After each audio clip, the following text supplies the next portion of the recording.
हरितिमा के आने से सरिता की परेशानी बहुत कम हो गई थी, क्योंकि वह घर का सारा काम संभाल लेती थी। पहले सरिता घर के बहुत से काम निपटा लेती थी, लेकिन जब से पति बीमार हुए थे और बिस्तर पकड़ चुके थे तब से पार्ट टाइम काम वाली बाई से उसका काम नहीं चलता था। उसे परमानेंट नौकरानी की जरूरत थी जो पूरा घर संभाल सके। सरिता को पति का मेडिकल स्टोर सुबह से रात तक चलाना होता था। दुकान में 3 नौकर थे। सरिता बीच में थोड़ी देर के लिए खाना खाने और फ्रेश होने घर आती थी। सुबह 9 बजे से रात 10 बजे तक उसे मेडिकल स्टोर पर बैठना पड़ता था। काम सारा नौकर ही करते थे, लेकिन हिसाब उसे ही देखना पड़ता था। काफी समय तक सरिता को बहुत समस्या हुई। घर में एक बेटा, एक बेटी थे जो 8वीं और 9वीं क्लास में पढ़ते थे। उनके लिए चाय, नाश्ता, सुबह का टिफिन तैयार करके स्कूल भेजना और शाम की चाय के बाद भोजन तैयार करना और खिलाना सब हरितिमा की जिम्मेदारी थी। बीमार पति को समय पर दवाएं और डॉक्टर के बताए मुताबिक भोजन देना, ये सब हरितिमा के बिना मुमकिन नहीं था। सरिता जब बहुत परेशान हो गई तब उसने एजेंसी में जाकर कई बार परमानेंट नौकरानी का इंतजाम करने के लिए कहा। एक दिन एजेंसी के मालिक ने कहा, अभी तो कोई लड़की नहीं है, जल्द ही असम और बिहार से लड़कियां आने वाली हैं, मैं आपको बता दूंगा। सरिता ने एजेंसी वाले से कहा, आप ज्यादा कमीशन ले लेना, लड़की को अच्छी तनख्वाह के साथ रहने खाने की सारी सुविधाएं भी दूंगी, लेकिन मुझे उसकी सख्त जरूरत है। और जल्द ही एजेंसी वाले का फोन आ गया। एजेंसी से 13 साल की हरितिमा को लाने के बाद सरिता की सारी मुसीबतों का हल हो गया। हरितिमा सुबह से रात तक चक्रघिन्नी बनी रहती, पूरे घर का काम करती, घर के हर सदस्य का ध्यान रखती, हर समय पूरा घर साफ सुथरा रहता। हरितिमा हमेशा काम करती नजर आती, न कोई नखरा, न कोई शिकायत और न कोई छुट्टी। 13 साल की खूबसूरत, गोरी, नाजुक, मेहनती हरितिमा बिहार के एक छोटे से गांव की थी। घर की माली हालत खराब थी, माँ बीमार थी। घर में 2 छोटे भाई थे, उसके पिता बचपन में ही गुजर गए थे। शुक्रवार को जब मेडिकल स्टोर बंद रहता तब सरिता उससे बात करती, उससे पूछती, किसी चीज की कोई जरूरत हो तो बेझिझक कहना, खाने में जो पसंद हो बनाकर खा लिया करो। हरितिमा को पढ़ने का शौक था, सरिता उसके लिए किताबें भी ला देती। पति रतनलाल के एक के बाद एक 2-3 बड़े ऑपरेशन हुए थे, उन्हें आराम की सख्त जरूरत थी। सरिता पति के कमरे में कम ही जाती थी, कमरे से आती दवाओं और गंदगी की बदबू से उसे उबकाई आती थी। पति की ऐसी बुरी दशा देखने का भी उसका मन नहीं करता था। पति बिस्तर पर लेटे रहते, काफी समय तक तो उनके मलमूत्र का मार्ग बंद कर प्लास्टिक की थैलियां लटका दी गई थीं। उन्हें साफ करने का काम पहले तो एक नर्स करती थी, बाद में रतनलाल खुद करने लगे थे, लेकिन अब हरितिमा ने इस जिम्मेदारी को संभाल लिया था। सरिता को लगता था कि उसके पति की जिंदगी एक तरह से खत्म ही हो चुकी है, उन्हें बाकी जिंदगी बिस्तर पर ही गुजारनी है। ठीक हो भी गए तो पहले जैसे नहीं रहेंगे। सरिता ने अपना कमरा अलग तैयार कर लिया था, अपनी जरूरतों के हिसाब से सब कुछ अपने कमरे में रख लिया था।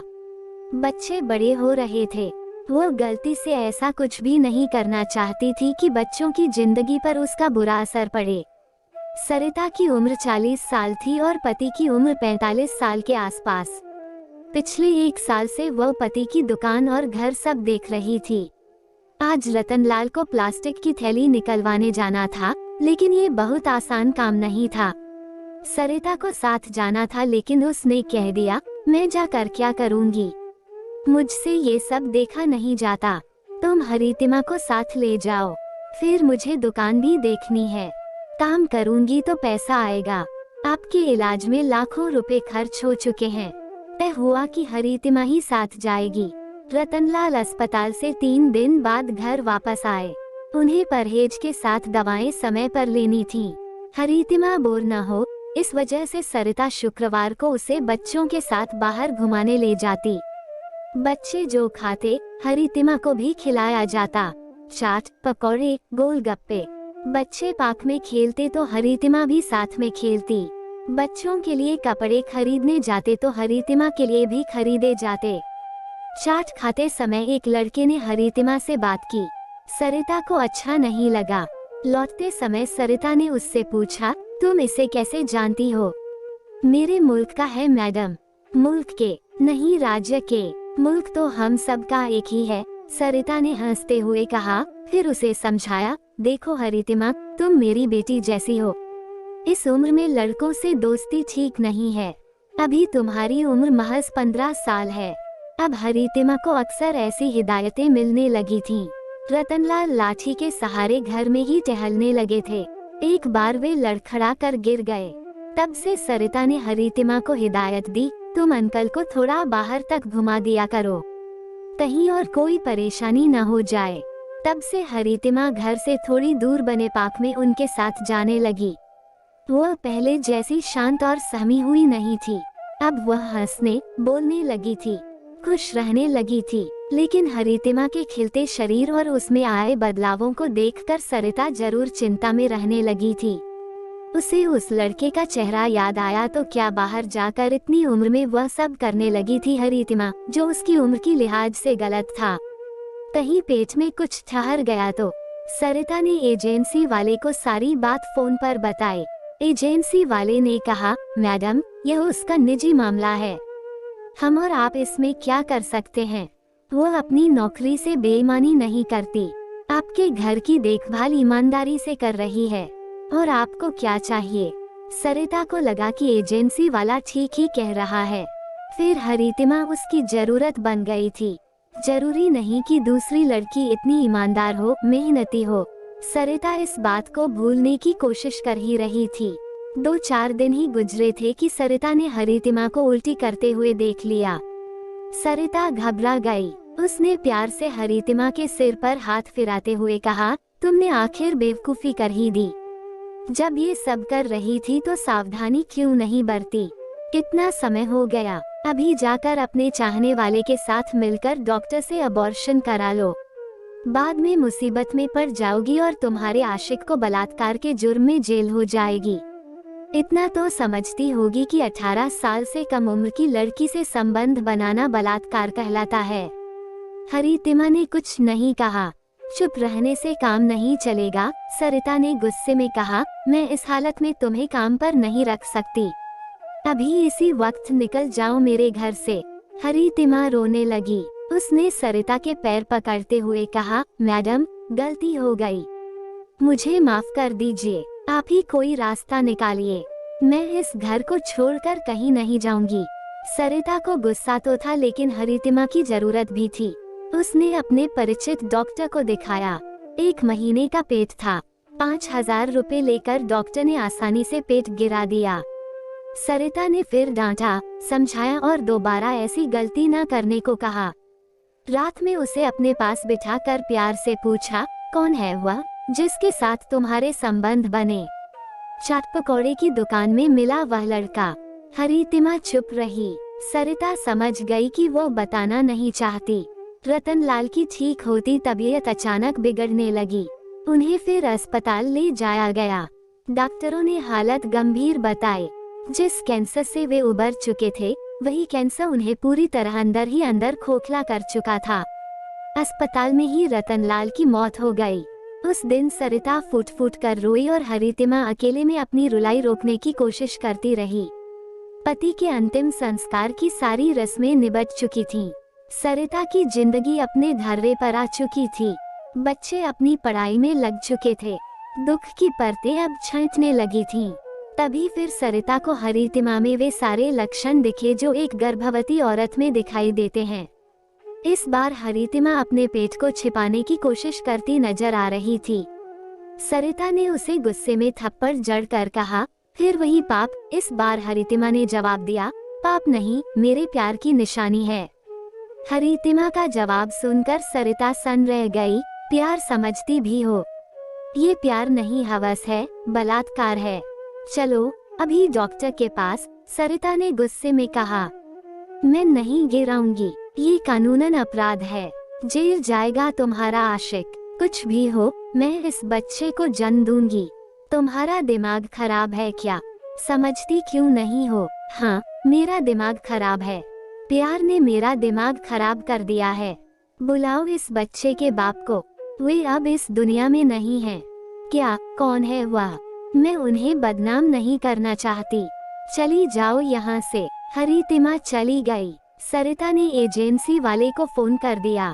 एजेंसी वाले ने कहा, आप निश्चिंत रहिए, मैं सब संभाल लूंगा। सरिता निश्चिंत हो गई। कुछ दिन बीत गए। एक दिन वो घर की साफ सफाई करने लगी। पति के कमरे का नंबर आया तो सरिता ने पति के सारे कपड़े, पलंग, बिस्तर सब कुछ दान कर दिया। वो एक अरसे बाद पति के कमरे में गई थी। कमरा पूरी तरह खाली था, बस एक पेन और डायरी रखी थी। सरिता ने डायरी के पन्ने पलटे। कुछ जगह हिसाब लिखा हुआ था, कुछ कागजों पर दवा लेने की नियमावली। एक पन्ने पर हरी स्याही से लिखा था हरितिमा। ये नाम पढ़कर वह चौंक गई। उसने अपने कमरे में जाकर हरितिमा के बाद पढ़ना शुरू किया। सरिता, माना कि 15 साल की लड़की से प्यार करना गलत है, उससे संबंध बनाना अपराध है, लेकिन इस अपराध की हिस्सेदार तुम भी हो। मैं बीमार क्या हुआ, तुमने मुझे मरा ही समझ लिया। अपना कमरा बदल लिया, मेरे कमरे में आना, मुझसे मिलना तक बंद कर दिया।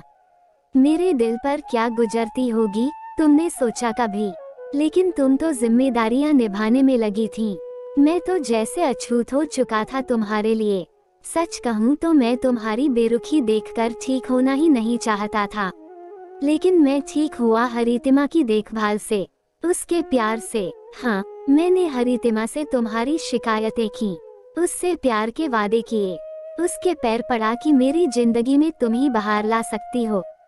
मुझे तुम्हारी जरूरत है हरितिमा, मैं तुमसे प्यार करता हूँ।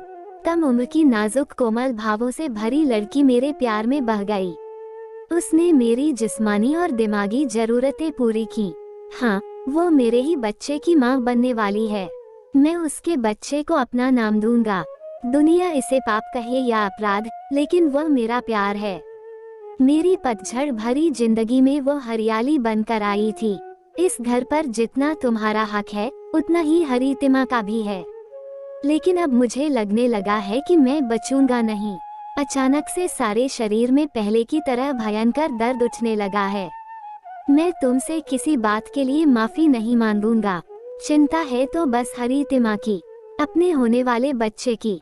उसे तुम्हारी दौलत नहीं चाहिए, तुम्हारा बंगला, तुम्हारा बैंक बैलेंस नहीं चाहिए। उसे बस सहारा चाहिए, प्यार चाहिए। डायरी खत्म हो चुकी थी। सरिता अवाक थी। उसे अपने पति पर गुस्सा आ रहा था और खुद पर शर्मिंदगी भी। किस तरह झटक दिया था उसने अपने पति को, बीमारी, लाचारी की हालत में। हाँ, वही जिम्मेदार है अपने पति की बेवफाई के लिए। इसे बेवफाई कहें या अकेले टूटे हुए इंसान की जरूरत। सरिता को उसी एजेंसी से दूसरी लड़की मिल चुकी थी। उसने पूछा, तुम हरितिमा को जानती हो? नहीं मैडम, एजेंसी वाले जानते होंगे। सरिता ने एजेंसी में फोन लगाकर बात की। एजेंसी वाले ने कहा, क्या बताएं मैडम, किसके प्यार में थी? बच्चा गिराने को भी तैयार नहीं थी। नहीं, मरते दम तक बच्चे के बाप का नाम बताया। मरते दम तक मतलब? सरिता ने पूछा। हरितिमा बच्चे को जन्म देते समय ही मर गई थी। क्या? सरिता चौंक गई। और बच्चा?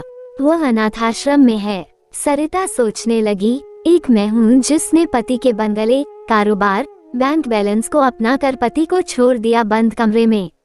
बीमार, लाचार पति, बच्चों तक को दूर कर दिया।